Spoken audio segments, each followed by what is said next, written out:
আসসালামু আলাইকুম। চট্টগ্রাম কলেজ গণিত বিভাগের অনার্স চতুর্থ বর্ষের প্রিয় শিক্ষার্থীরা, তোমাদেরকে আজকের অনলাইন ক্লাসে স্বাগত জানাচ্ছি। চতুর্থ বর্ষে আজকে তোমাদের সাথে আমার প্রথম ক্লাস।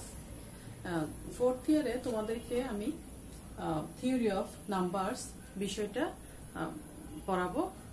তো থিওরি অফ নাম্বারসের প্রথম চ্যাপ্টার হচ্ছে ডিভিজিবিলিটি থিওরি। আমি প্রথম চ্যাপ্টার থেকে শুরু করি।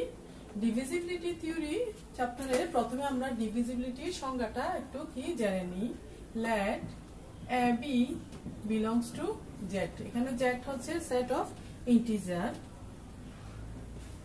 With b not equal to 0, then A is said divisible by B if there exists an integer C such that A equal to BC. এটাই হচ্ছে আমাদের ডিভিজিবিলিটি ডেফিনিশন। তাহলে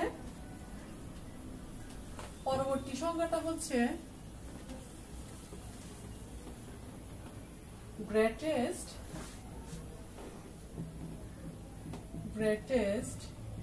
common divisor.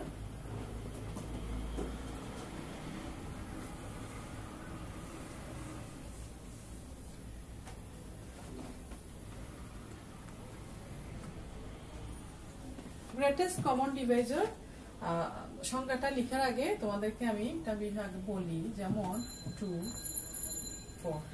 তাহলে 2 এর ডিভাইজার হচ্ছে কি, বা 2 না দিয়ে 4, 8 দিলাম।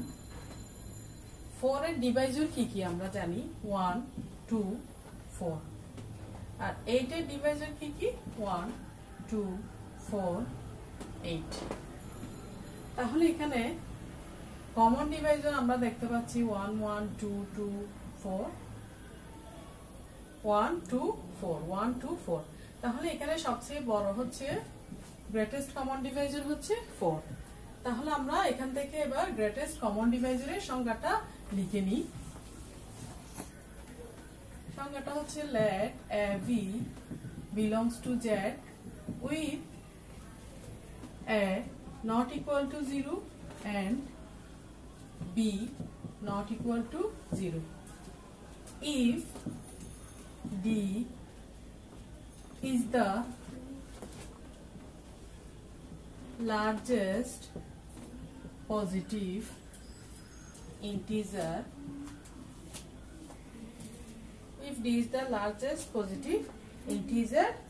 such that both a and b is divisible by d, then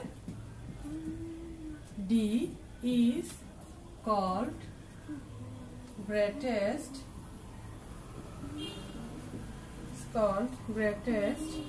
common divisor of a and b. Greatest common ডিভাইজারকে আমরা হাইয়েস্ট কমন ফ্যাক্টরও বলতে পারি। গ্রেটেস্ট কমন ডিভাইজারকে আমরা হাইয়েস্ট কমন ফ্যাক্টরও বলতে পারি।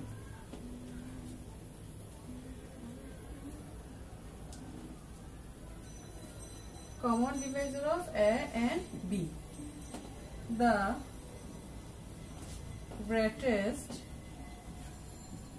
common divisor of A and B is denoted by AB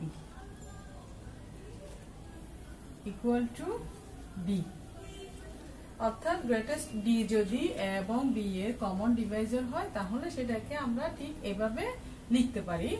আশা করি তোমরা গ্রেটেস্ট কমন ডিভাইজারের সংজ্ঞাটা বুঝতে পেরেছো। এরপর আসি আমরা লিস্ট গ্রেটেস্ট কমন ডিভাইজারের পরিবর্তে আমরা পরবর্তী সংজ্ঞাটা লিখব লিস্ট কমন মাল্টিপল।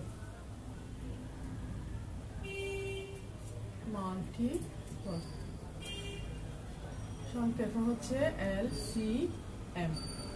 তো লিস্ট কমন মাল্টিপলের জন্য আমরা বলবো কি, let V belongs to Z with A not equal to 0 and B not equal to 0. M be a least positive integer such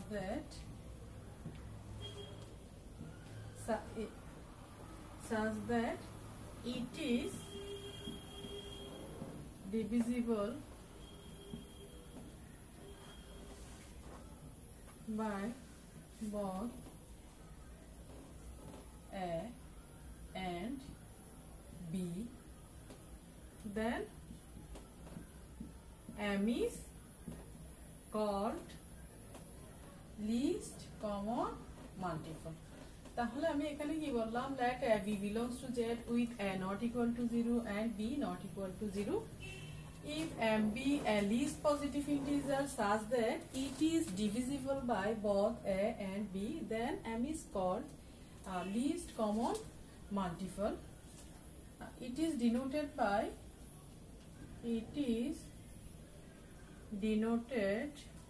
by the symbol.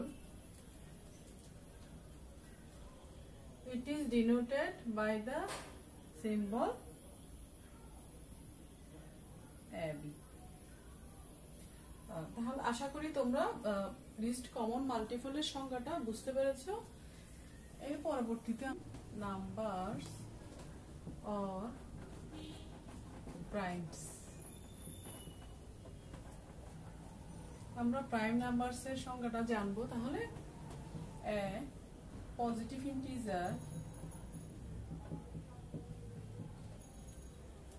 a positive integer P is called a prime number or prime. A positive integer P is called a prime number or prime if এক number শর্ত হচ্ছে P greater 1, দুই number হচ্ছে P has no positive divisor except 1 and itself. অর্থাৎ prime number সবসময় greater than 1 হবে, আর হচ্ছে prime number P has no positive divisor except 1 and itself, অর্থাৎ শুধুমাত্র 1 এবং সেই নিজে ছাড়া আর কোনো পজিটিভ ডিভাইজার থাকবে না, ওইটাই হচ্ছে প্রাইম নাম্বার। এখন আমরা তাহলে আমাদের পরবর্তী সংজ্ঞাটা হচ্ছে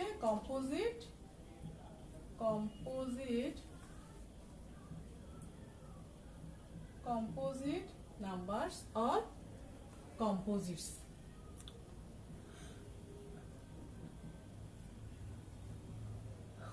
A positive integer composite number ক্ষেত্রে আমরা m দিই অথবা n দিই। A positive integer n is called a composite number or composite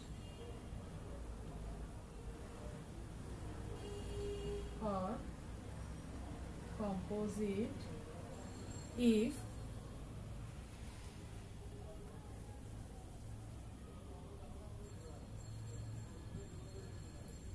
n greater than 1 and has positive divisor except 1 and itself, অর্থাৎ 1 এবং n ছাড়া অন্য পজিটিভ ডিভাইজার থাকবে, অলওয়েজ গ্রেটার দেন 1 হবে, এটাই হচ্ছে composite number.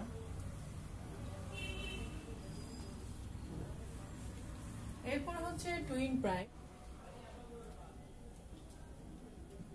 If and p plus 2 are prime, then they are called twin prime. Can we খেয়াল করো twin prime always differs by 2. Now, so for example, 3 is a prime. 3 plus 2 equal to 5 is also a prime. Then the pair 3, 5 are called twin primes. Twin primes. তো theory of numbers এ তোমাদের থিওরেমগুলো যদি বুঝতে হয় তাহলে সংখ্যাগুলো সম্পর্কে clear ধারণা থাকতে হবে।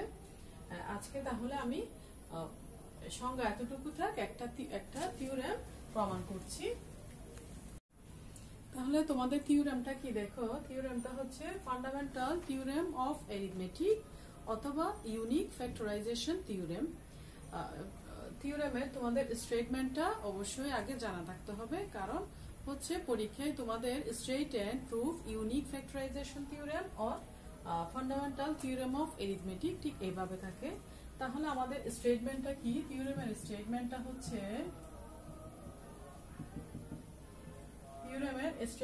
হচ্ছে every positive integer n greater than 1 can be expressed as a product of primes in one and only one way. তাহলে আমরা লিখে নিই every positive integer n greater than 1 can be expressed as a product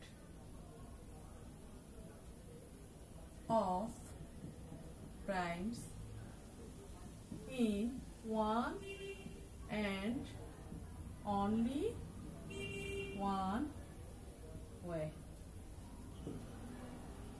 অর্থাৎ 1 এর চেয়ে বড় প্রত্যেকটা positive ইন্টিজারকে আমরা কতগুলো প্রাইমস এর গুণফল আকারে প্রকাশ করতে পারি, এবং এই প্রকাশটা শুধুমাত্র আমরা একভাবে করতে পারি। তাহলে আমরা প্রমাণটা শুরু করি। Proof let n greater than 1 be an integer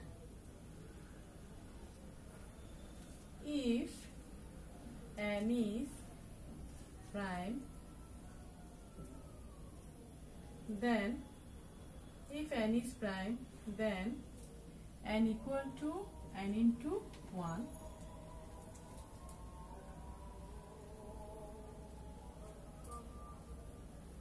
If n is prime implies অর্থাৎ n greater than 1 be an integer. এখন n যদি প্রাইম হয় আমরা n equal to n into 1 হিসেবে লিখতে পারি। Then the theorem is proved.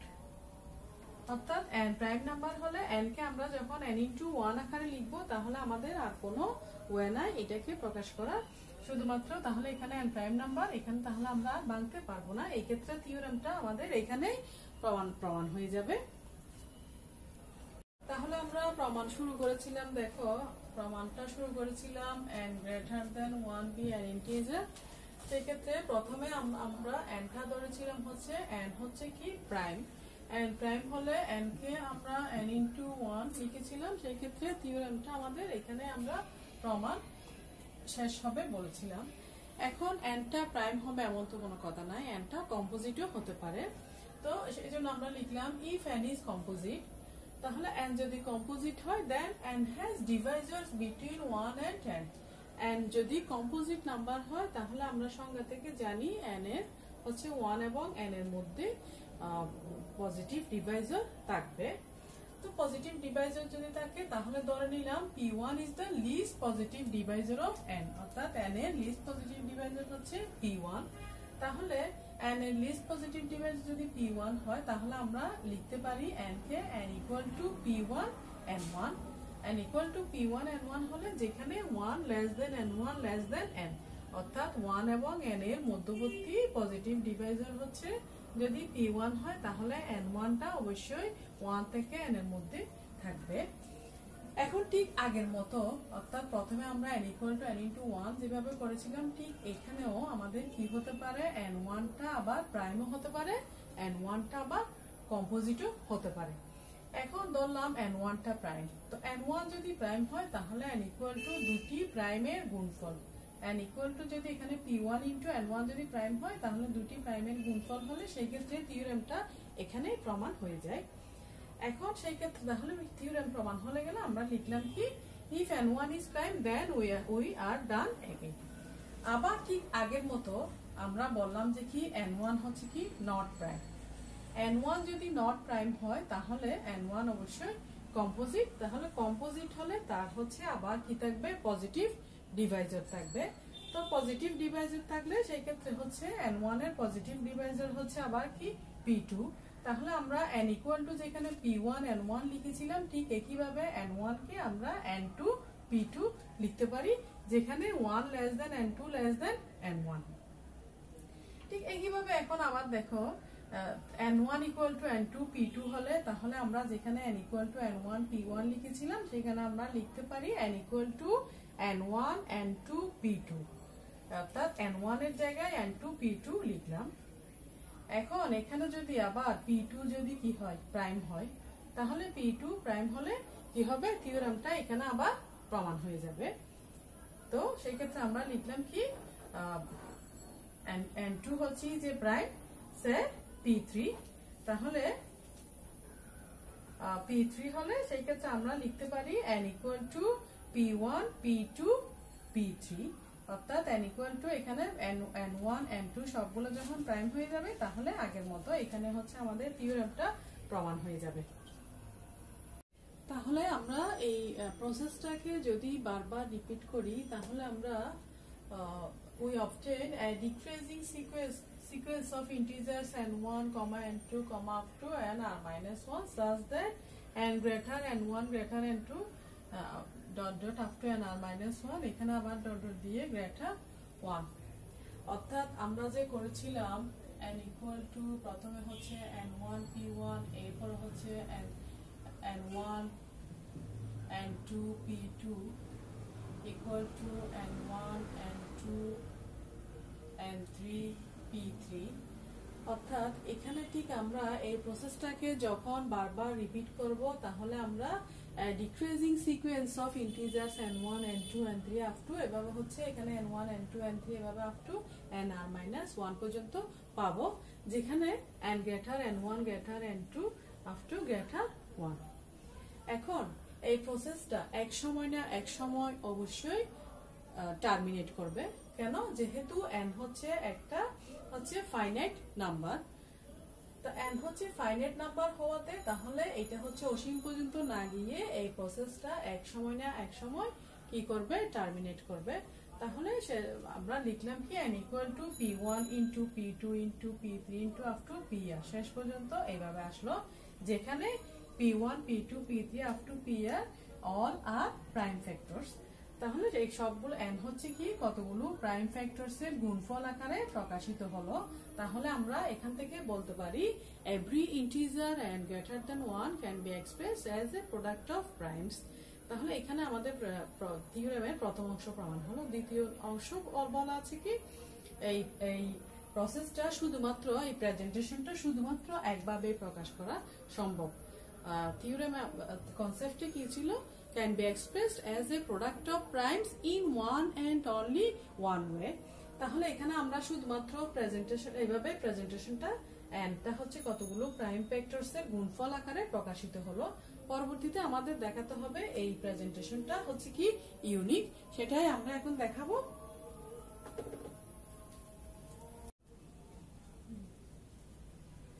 এখন তাহলে আমরা থিওরেমের সেকেন্ড পার্টটা দেখতে পাচ্ছি, uniqueness of prime factors. Prime factors এর প্রেজেন্টেশনটা একভাবে আমরা প্রকাশ করতে পারি, সেটাই দেখাবো।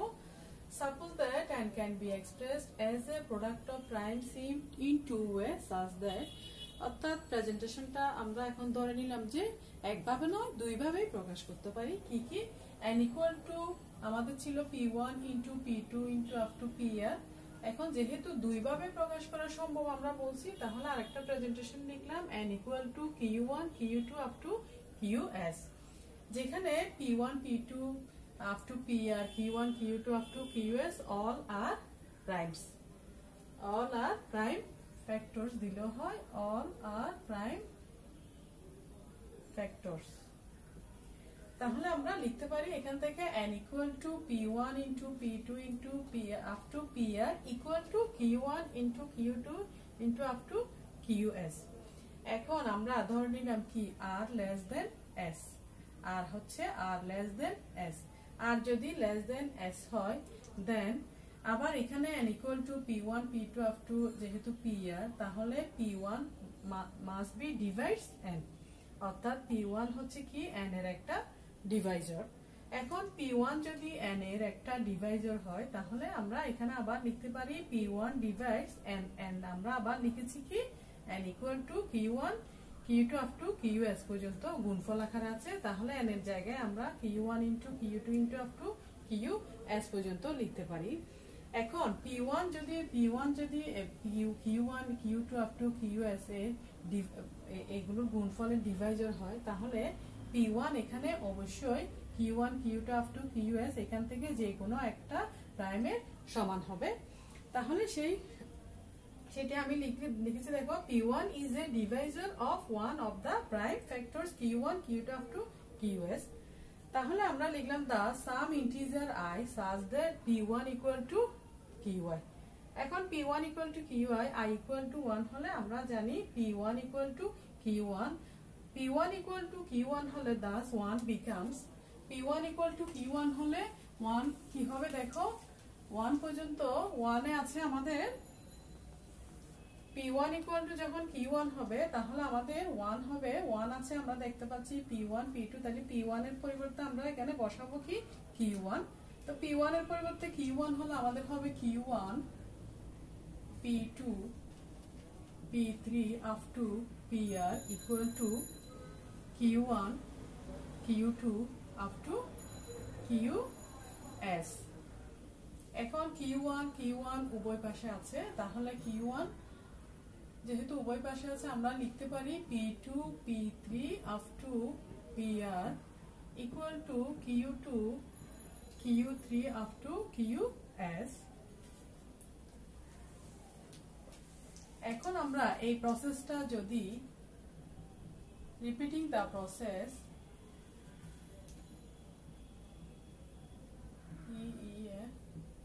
repeating the process up to r times, এই repeating the process up to r times যখন করব তাহলে p2 এর সাথে q2 মিলে যাবে, এরপর হচ্ছে p3 এর সাথে q3 মিলে যাবে, একইভাবে pr এর সাথে এদিকে আমাদের কি আছে নিশ্চয়ই qr up to qs পর্যন্ত থাকবে। কেন?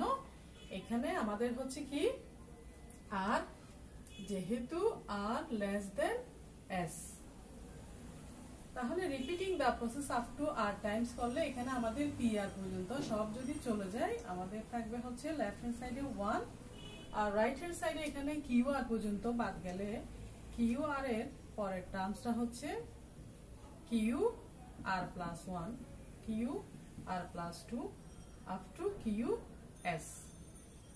তাহলে এদিকে দেখতে পাচ্ছি এখানে আমরা বলছি যে এগুলো হচ্ছে প্রাইমের গুণফল, তো কতগুলো প্রাইমের গুণফল হচ্ছে কি 1 কখনো সম্ভব না। তাহলে হুইচ ইজ আমরা লিখতে পারি কি which is impossible.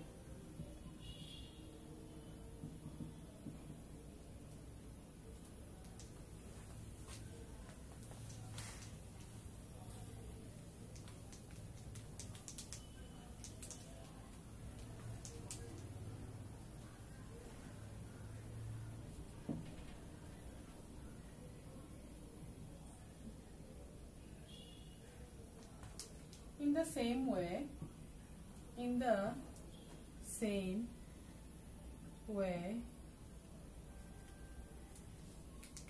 we can prove that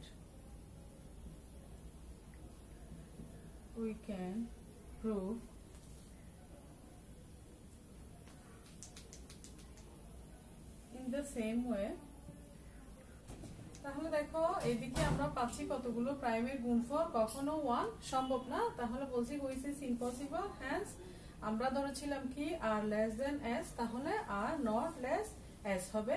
আর যদি নট লেস এস হয় that is r greater or equal s. যেহেতু আর এস এর চেয়ে ছোট না, তাহলে আর অবশ্যই এস এর চেয়ে বড় অথবা সমান হবে। ইন এ সিমিলার ম্যানার ঠিক একইভাবে আমরা দেখাতে পারি আর নট গ্রেটার এস। তাহলে আর যদি নট গ্রেটার এস হয় that is r greater equal S.